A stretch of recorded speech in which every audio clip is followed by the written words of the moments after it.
Shalom, jumpa lagi di channel video Bu Eli, Bapak Ibu Guru Hebat, salam dan bahagia. Pada video kali ini Bu Eli akan sharing tentang ujian praktikum kimia ya, yang saat sekarang Bapak Ibu Guru tentu sedang mempersiapkan atau sudah mempersiapkan atau akan mempersiapkan ya.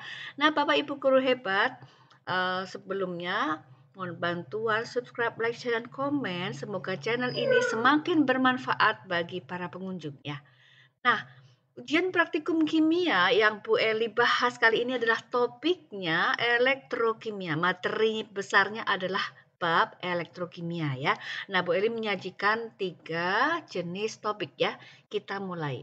Topik pertama adalah tentang rangkaian sel volta ya Bapak Ibu Guru Hebat. Jadi kita mempersiapkan, Bapak Ibu Guru mempersiapkan alat dan bahan seperti ini ya. Ada multimeter yang di dalamnya ada fitur voltmeternya. Kemudian di sini ada 4 buah kabel ya. Kemudian ada 2 buah gelas beaker yang diisi dengan larutan elektrolit. Di sini zinc sulfat dan CuSO4. Lalu ada jembatan garam yang terbuat dari yang mudah, misalnya kita menggunakan tisu yang dicelup ke dalam larutan garam dapur yang jenuh. Kemudian ada elektrodenya ya. Jadi elektrodenya bisa kita siapkan seperti ini, logam zinc ya, dengan menggunakan logam uang koin Rp500, lalu ada uang logam Rp500 mewakili Cu ya kan, yang terdapat dalam kuningan ya. Nah, ini larutan elektrolitnya zinc sulfat, CuSO4, dan tadi sudah disebut jembatan garamnya ya. Nah, ini alat bahan ini disiapkan di atas meja peserta didik yang akan mengikuti ujian praktikum. Nah, disiapkan tentu belum dirangkai ya Bapak Ibu Guru. Ini yang merangkai adalah peserta didik ya. Nah, gambarnya kita lihat seperti ini ya. Nah, ya. Nah, kemudian meja yang satu lagi kita bisa menyiapkan dengan cairan elektrolit yang berbeda. Misalnya kita menggunakan besi 3 klorida dan nikel sulfat ya. Nah, elektrodenya kita menggunakan uang logam Rp1.000 itu diwakili oleh logam nikel. Jadi logam nikel ada di uang logam Rp1.000. Lalu kita menggunakan paku besi ya, paku besi. Nah, ini cairan elektrolitnya itu bisa ya, kalau kita menggunakan logam paku besi maka ya di sini ada FeCl3 dan nikel sulfat ya. Nah, seperti itu Bapak Ibu Guru Hebat ya. Jembatan garamnya juga bisa tisu yang dicelupkan ke dalam air garam dapur jenuh ya. Lalu ada multimeter dan kabel 2 buah ya. Nah, seperti ini ya, ini bentuk rangkaian yang sudah dirangkai oleh peserta didik itu seperti ini ya. Nah ini ada logam zinc, kemudian ini logam Cu, dicelupkan ke dalam larutan CuSO4, zincnya itu nanti dicelupkan ke dalam larutan zinc sulfat ya, jembatan garamnya kalau ada ya yang terbuat dari pipa kaca berbentuk U yang di dalamnya kita masukkan agar-agar yang sudah dimasak di dalam larutan garam dapur jenuh ya. Nah seperti itu Bapak Ibu Guru Hebat ya. Nah ini dokumennya ya, Bu Eli menyajikan gambarnya dulu ya. Ini dokumen pada saat peserta didik melakukan ujian ya, lihat ya, duduknya berjauhan dan satu ruang kelas itu ini di lab ya, di lab satu lab kimia itu ada sekitar 12 ya, 12 sampai 15 orang ya, seperti itu ya. Dan tentunya kita menyiapkan sebanyak jumlah peserta didik yang akan mengikuti ujian praktikum ya, seperti ini. Jadi kita siapkan dibagi-bagi di atas meja ya. Nah, kalau bisa diusahakan berbeda ya, yang seperti tadi. Jadi elektrodenya kita buat berbeda, kemudian cairan elektrolitnya kita buat berbeda ya. Nah, seperti itu akan lebih baik. Tentu mempersiapkan seperti ini membutuhkan waktu, waktu itu Bu Eli mempersiapkannya 1 minggu sebelum ujian praktikum. Jadi cukup cukup lama ya, karena kita harus mencatat, jangan sampai ada yang tertukar ya, seperti itu. Nah, Bapak Ibu guru hebat, kita melihat LKPD-nya seperti ini ya. Jadi ini ada LKPD yang Bu Eli rancang ya untuk ujian praktikum ini ya. Nih, kita mengacu kepada KI 4, KD 44 ini kalau kurikulum 2013, silabus K13 ya. Lalu ada kelas, nomor absen ya, tanggal, dan ini ada skor. Jadi tidak dipakai nama siswa, nomor absen saja ya. Itu kalau Bu Eli ya. Lalu tujuan praktikumnya apa? Yaitu menentukan tegangan listrik yang dihasilkan dari reaksi redoks dalam rangkaian sel volta. Jadi tegangan listrik ini sebagai target ya dari perubahan energi kimia yaitu reaksi redoks ya, menghasilkan energi listrik ya. Itu adalah konsep dari sel volta.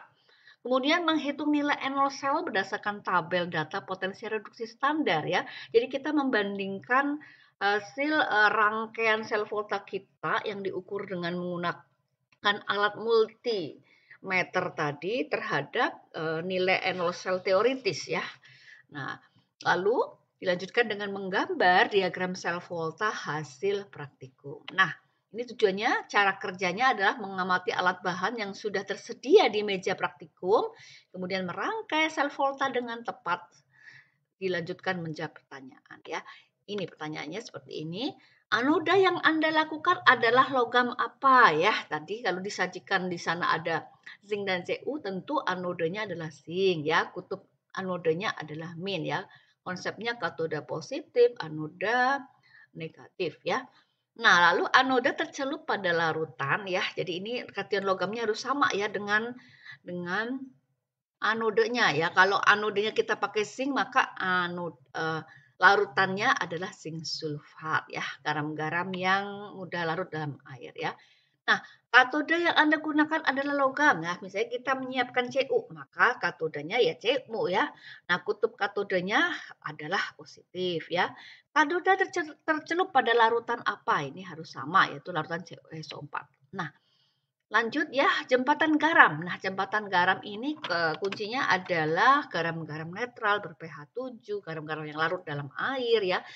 Umumnya pada kelompok garam-garam klorida ya dan garam kation logam golongan 1A, klorida dan nitrat ya. Jadi misalnya kita menggunakan garam dapur ya, maka anionnya adalah Cl-. Kemudian kationnya ya Na plus ya. Nah, anion jembatan garam ini akan menuju ke anode ya, karena anion itu adalah ion bermuatan negatif akan bergerak menuju ke kutub yang positif ya. Artinya anode kutub yang negatif maksudnya ya. Jadi anion menuju ke anoda mengapa? Karena di anoda ini terjadi oksidasi ya, sehingga elektron dirilis, dilepaskan, elektron bergerak dari anoda menuju ke katoda. Maka pada anoda ini posisinya adalah kekurangan elektron. Jadi anodanya jadi kekurangan elektron, maka anion bergerak menuju ke bagian yang relatif lebih positif ya di anoda ya. Anion ke anode. Anion ke anode ya. Kemudian kation ya, Na plusnya kemana ya? Kation jembatan garam akan menuju ke elektrode ya. Di sini ada katode ya. Kenapa? Katode itu adalah di sana banyak elektron yang ngumpul di sana karena elektron ini itu bergerak dari anode ke katode. Oleh karena itu kation akan menuju ke bagian yang kerapatan elektronnya lebih tinggi yaitu ke katode ya. Nah, seperti itu ya, Bapak Ibu guru hebat. Nah, lalu kita beri skor di sini ya, sekian ya. Lalu dilanjutkan dengan hitungan nilai tegangan listrik yang tercantum pada alat voltmeter. Hasil praktikum dituliskan di sini ya, ditulis berapa volt. Nah, tulis reaksi redoks yang terjadi pada praktikum Anda dan hitung nilai NO sel teoritis. Ini kita mengcompare ya antara nilai tegangan listrik hasil praktikum dengan dengan diukur menggunakan alat multimeter. Kemudian yang ini adalah diukur menggunakan hitungan teoritis, yaitu melihat data tabel potensial reduksi standar ya. Nah, lalu dilanjutkan dengan gambar rangkaian sel volta hasil praktikum peserta didik tadi ya. Ini adalah LKPD-nya. Nah, bagaimana penilaiannya Bapak Ibu guru hebat? Kita melakukan metode observasi ya. Penilaian unjuk kerja ya. Jadi guru mengobservasi tiap meja ya. Karena jumlahnya sedikit maka ini sangat mudah dilakukan seorang diri saja. Ya, misalnya Bapak Ibu guru bisa memberi skala dari 4, 3, 2, 1 seperti itu. Nah, ini silakan nanti bisa di itemnya bisa ditambah ya. Nah, rangkaian benar, kutub tidak terbalik misalnya ya. Ini apa benar, kemudian bisa dibuat rubrik yang lebih detailnya ya. Apakah 4, 3, 2, atau 1 ya. Lalu angka yang tertera pada alat multimeter itu betul atau tidak. Maksudnya di sini arah jarum kita lihat ya. Arah jarumnya ke kanan atau ke kiri. Nah, seperti itu. Selesai tepat waktu. Jadi misalnya durasinya adalah 30 menit, maka peserta didik bisa selesai dengan benar di 20 menit. Wah, itu bagus sekali ya. Misalnya skalanya 4. Nah, peserta didik ada yang selesai di 40 menit, berarti cukup baik ya, karena lewat dari atau kurang baik ya, lewat dari waktu yang sudah ditetapkan.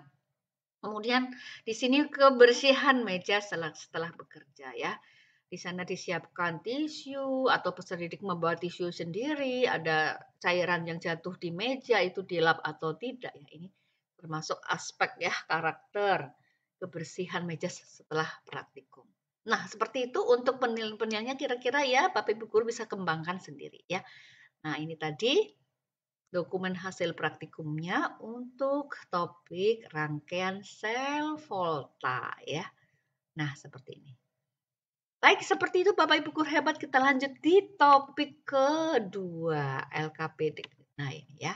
Nah, topik kedua masih di materi besarnya adalah elektrokimia ya. Nah, di sini kita menyiapkan apa ya? Ini tentang rangkaian sel volta tapi yang terbuat dari buah ya. Jadi baterai buah ya, ini tentang baterai buah.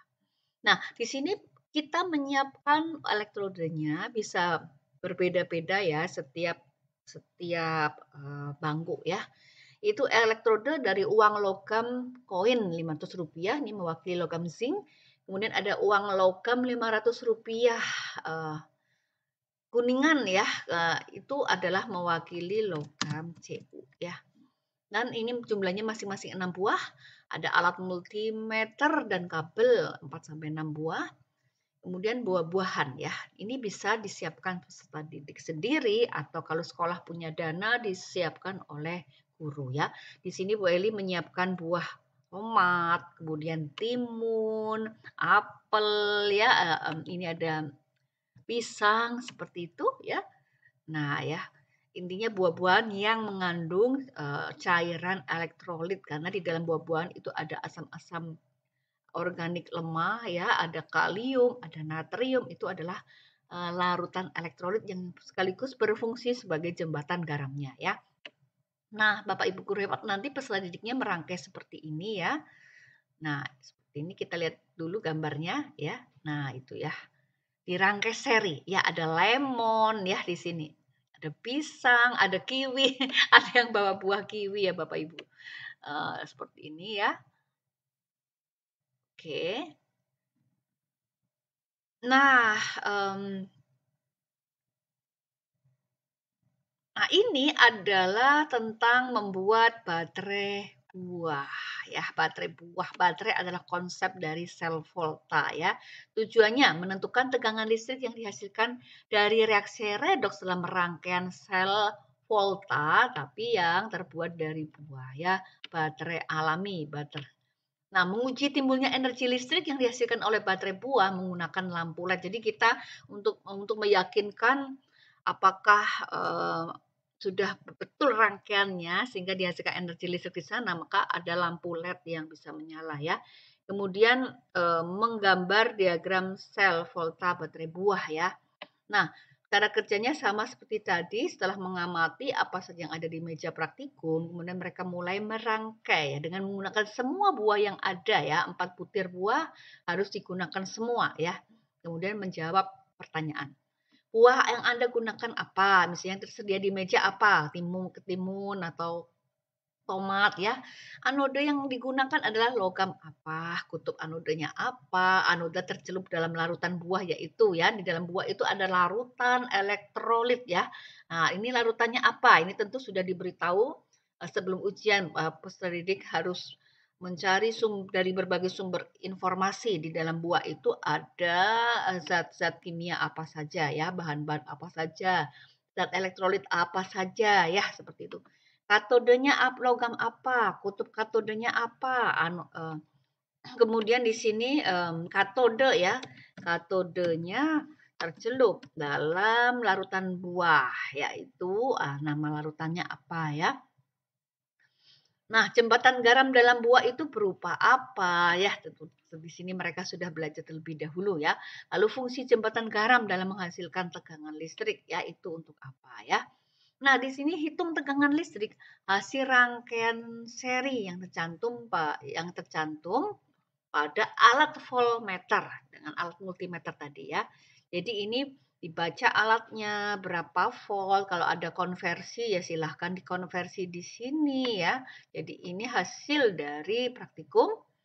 Lalu jelaskan singkat mekanisme kerja reaksi redoks atau sel volta dari rangkaian baterai buah yang menghasilkan energi listrik sehingga menyalakan lampu LED. Kenapa bisa menyalakan lampu LED ya? Nah, lalu bagaimana nyala lampu dari tegangan listrik yang dihasilkan jika rangkaian sel buah dibuat paralel. Jadi yang dilakukan peserta didik di sini adalah rangkaian seri ya. Lalu kita tanyakan ya untuk melatih critical thinking. Jadi kalau dibuat rangkaian paralel itu seperti apa ya? Gambar rangkaian sel voltanya di sini ya. Seperti itu Bapak Ibu guru hebat. Untuk penilaian ya, unjuk kerja ya melalui observasi itu juga ya dilakukan seperti ini dengan format-format kolom seperti ini ya. Rangkaian benar, kutub tidak terbalik ya.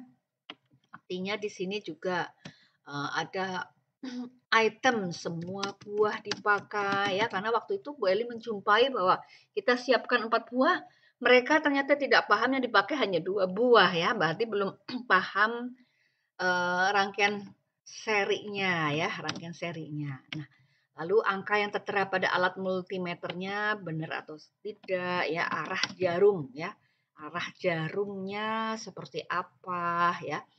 Lalu boleh ditambahkan, misalnya di sini lampu ya, lampu LED-nya menyala atau tidak dan seterusnya.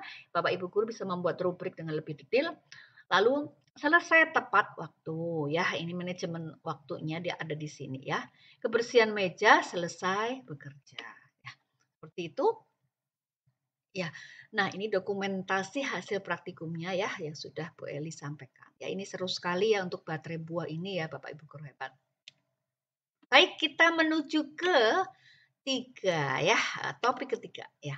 Nah, topik ketiga ini relatif mungkin ya kata peserta didik saat itu, wah ini yang lebih sulit Bu. Sebetulnya sama saja kalau sudah paham konsepnya ya. Di sini adalah topiknya rangkaian seri dari elektrolisis. Nah, sekarang elektrolisis nih Bapak Ibu guru ya, konsepnya berkebalikan dengan konsep sel volta ya. Jadi kita menyiapkan baterai yang 9 volt ya supaya lebih cepat dan karena besar ya ini tegangan listriknya ya. Lalu ada kabel 4 buah. Nah, kita perlu menyiapkan juga grafit elektroda inertnya, kita ambil batang karbon atau grafit ya yang kita ya diambil dari baterai yang tidak terpakai, kita ambil di bagian dalamnya itu ada grafit ya. Terus sebanyak 4 buah. Lalu ada paku besi 4 buah, uang logam Rp1.000 mewakili logam nikel itu ada 4 buah dan cairan elektrolitnya Untuk satu rangkaian itu ada 2 jenis karena ini rangkaian seri ya, itu kita menggunakan zinc sulfat dan NaCl ya. Ada yang seperti itu. Nah, mungkin bangku yang lain lagi ini Bu Eli siapkan berbeda-beda ya setiap bangku ya. Ada misalnya satu kali ujian ada 3 jenis ya, 3 jenis alat bahan yang berbeda. Ini baterai 9 volt, kabelnya 4 buah. Nah, kita menggunakan paku galvanisasi. Jadi paku galvanisasi ini mewakili logam zinc ya, untuk mewakili logam zinc. Ini ada 4 buah dan cairan elektrolitnya yaitu kita gunakan nikel sulfat dan CuSO4 ya. Jadi ini konsepnya ini nanti ke arah penyembuhan logam. Jadi penyembuhan logam itu juga bagian dari konsep elektrolisis ya. Hasilnya seperti ini Bapak Ibu guru ya, bahwa pakunya akan terlapisi ya. Paku yang dimasukkan zinc di dalam ini ya, dalam larutan nikel sulfat, kemudian di dalam larutan CuSO4 ya, seperti terlapisi. Meskipun sebetulnya anodenya harus sama dengan larutan elektrolitnya ya, kalau konsep dari penyembuhan logam ya, seperti itu. Nah, ini dokumen saat praktikum. Nah, mereka duduk berjauh-jauhan seperti ini ya. Nah, seperti ini Bapak Ibu. Nah, menggunakan baju lapor ya, serius sekali ya. Seperti ini, seru katanya ya.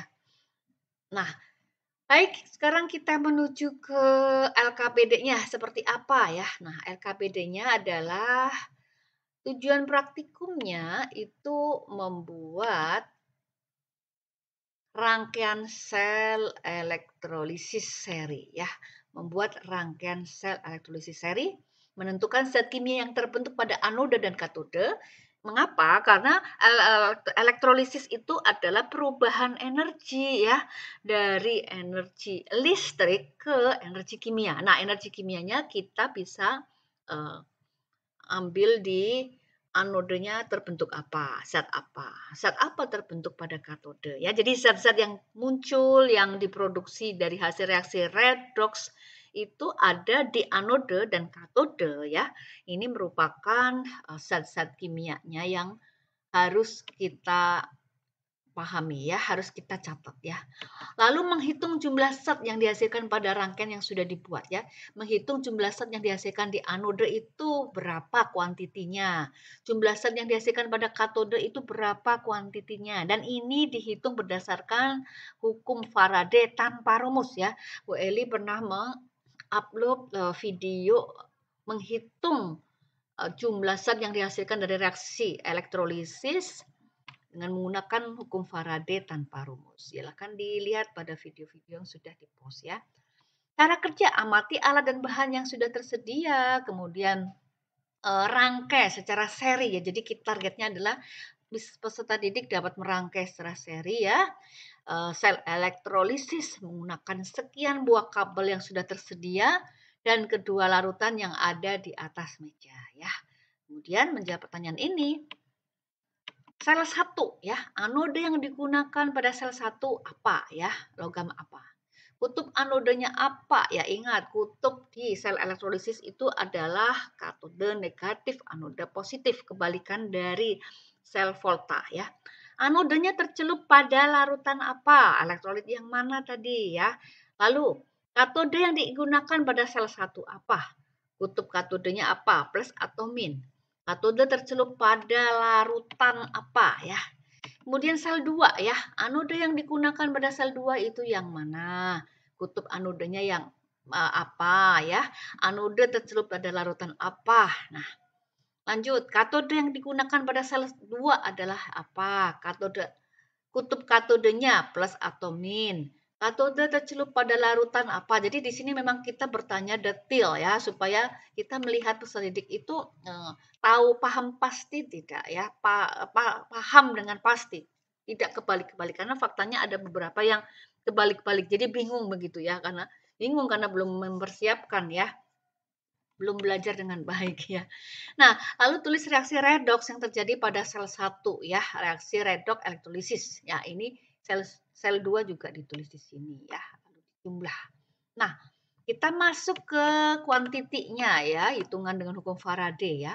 Jika pada sel rangkaian satu misalnya digunakan larutan zinc sulfat, ternyata diperoleh massa logam zinc yang terdeposit pada katode adalah 6,5 gram, maka hitung berapa liter gas yang dihasilkan pada katode sel rangkaian kedua jika pada rangkaian kedua ini digunakan larutan NaCl, sertai dengan reaksi kimianya ya. Diketahui, nah, mas molar atomnya sekian-sekian. Nah, seperti itu Bapak Ibu guru hebat pertanyaannya ya. Kemudian buat rangkaian sel elektrolisis di balik lembar ini ya. Nah, seperti itu. Nah, lalu di sini ada ini sudah ini sama ya Bapak Ibu. Nah, penilaian unjuk kerjanya ya. Jadi sama seperti tadi ya. Jadi kita bisa membuat pertanyaan kolom-kolom bagian yang dinilai maksudnya seperti ini rangkaian benar atau kutub tidak terbalik ya seperti itu itunya rangkaiannya tentu rangkaian seri ya kita kasih rangkaian serinya sudah benar ya. Muncul gelembung gas atau zat pada elektrode zat yang menempel ya. Jadi kalau rangkaiannya betul pasti ada zat yang menempel pada salah satu elektrode, gasnya gelembung gasnya juga muncul. Jadi artinya tersambung dengan baik dengan baterai ya. Seperti itu. Jadi ini kutub baterai dengan elektrodenya dan seterusnya ya. Selesai tepat waktu, kebersihan meja selesai, kebersihan meja setelah selesai bekerja ya. Demikian Bapak Ibu guru hebat ya. Nah, ini tadi sudah boleh disampaikan ya. Ada 3 topik dari materi besar bab elektrokimia yang bisa kita ujikan yaitu ujian praktikum kimia di kelas 12 IPA ya. Jenjang SMA di akhir masa sekolahnya di SMA ya. Nah, seperti ini mungkin Bapak Ibu guru bisa mengembangkan untuk materi yang lain atau bahkan bisa mencari topik-topik yang relate dengan elektrokimia, misalnya pencegahan korosi itu juga bisa ya Bapak Ibu guru hebat. Lalu juga khusus untuk electroplating atau penyepuhan logam juga bisa ya. Nah, terima kasih. Semoga membantu 3 topik yang Bu Eli sampaikan pada video kali ini ya. Jangan lupa subscribe, like, share, dan komen Bapak Ibu guru hebat. Semoga channel ini semakin bermanfaat bagi para pengunjung. Terima kasih. Salam dan bahagia.